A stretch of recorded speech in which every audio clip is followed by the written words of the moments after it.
Welcome back, everybody. Dr. King back at the whiteboard. I wanted to share with you an incident that happened to me when I was 5 years old that really shaped the way I thought about knowledge. I didn't know even back then that I was beginning to build a knowledge base, even at the age of 5 years old. Let me show you what I mean. One day, my dad asked me to go with him to pick up my mom. He said, Cubie, come ride with me to pick up mom. Well, mom worked for these very rich people, Jewish people.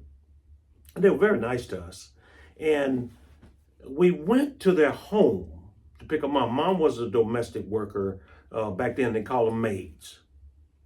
And as we drove there, driving in the car, I can remember sitting in, anybody remember sitting, they would sit the kids on that armrest in the middle of the car, the front seat, and the only seat belt was hold on. Anybody remember that? Hold on, because, the car is coming to a sudden stop, and they would hold out their hand. But Dad drove me to pick up Mom, and all I can remember at 5 years old was going down this long driveway and looked like trees reached to the sky. You couldn't even see the sky. The trees were so tall. And when we got at the end of this long driveway, it seemed like the sky opened up. And I saw one of the most beautiful mansions I'd ever seen in my life. 5 years old. And they invited us in. The name was the Rosenthals, and they were very nice people to us and to the family. But see, Pop was setting in motion something for me that I believe he knew would change my life forever. Now, I was the last of 10 children growing up I was born in East Dallas, but then Pop moved us to Oak Cliff, in a community called Highland Hills. And he set in motion something that was to change my life.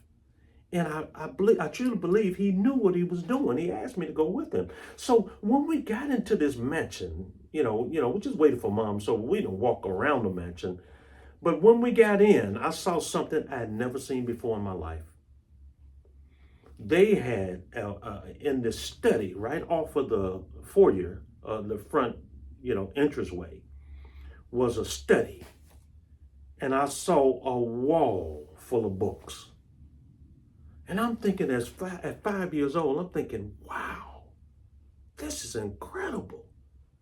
They're so rich, they got a library in their house. Up until that time, the only time I saw books like that was in a library. And you had to go to the public library, or they had a library in our school, the school I went to.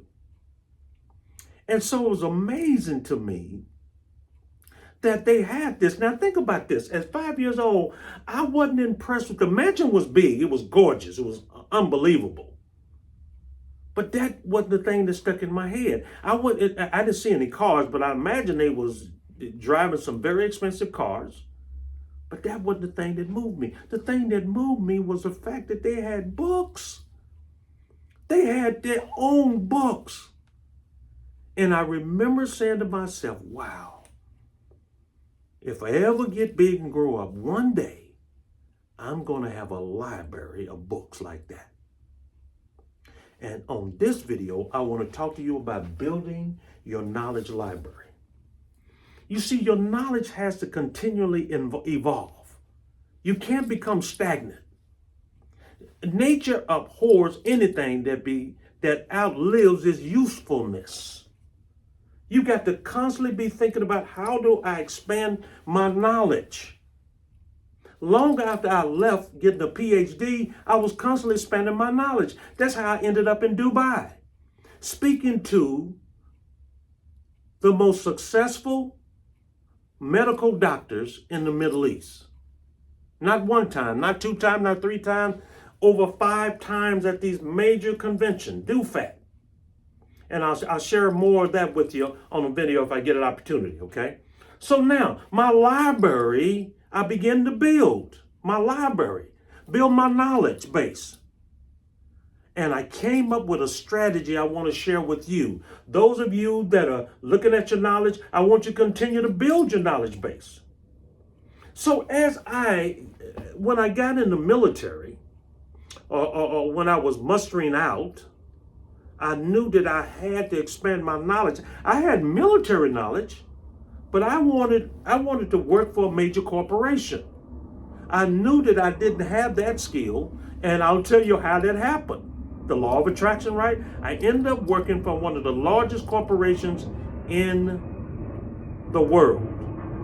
Okay, and apologize, the jets are flying over by the office here. So watch this, everyone. I came up with a strategy. I said, listen, I need a system. Let me share with you my system that I still use to this day. But really, when I began to really build my library, I decided every payday that I was going to set aside $50. Now you got to understand, I wasn't making very much money back then, but I knew that knowledge was going to be the key to my success. I set aside $50 and I would go to the bookstore and I would walk down the aisle of personal development, which is what I did 2 weeks ago. I hadn't done that in many years because a lot of people don't do print, right? COVID and everything. And all of these ideas and all of these memories started rushing back in my head about what I would do. And I would walk down the personal development section of the library, and I would buy titles to books that excited me. That's why your book title is so very important. A lot of times people buy titles. It's like reading a headline. I learned that from Ted Nicholas, the guy that became the father of in-flight advertising. So it's very important that you continue to build your library. I value my library, which I will leave as an inheritance to my children and grandchildren.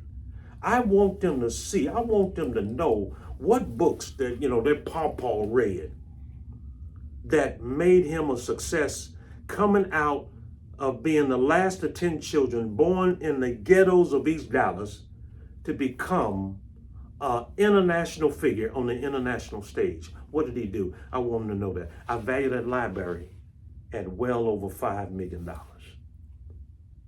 Dr. King, wow. Why would you do that? Because inside those books is the knowledge that I gained and how to do what I'm doing right now around the world. So I want you to continue to build your library. We're going to continue to talk about how to sell your knowledge, but that is one of the ones I wanted to stop and share with you before we went any further. It's very important that you continue to build. Jim Rome talked about it. Napoleon Hill talked about it. So many, Earl Nightingale talked about it. Continually building your knowledge. Dr. King is talking about it. Keep building. Keep your knowledge base. Your knowledge has to exceed the knowledge of the people you're trying to lead. That's your study for the day, everybody. I'm going to sign off for now. Build your library. Get it to the point where when you need information, you can reach it and get it off the shelf. Dr. King signing off for now. Go out there and make your dreams king.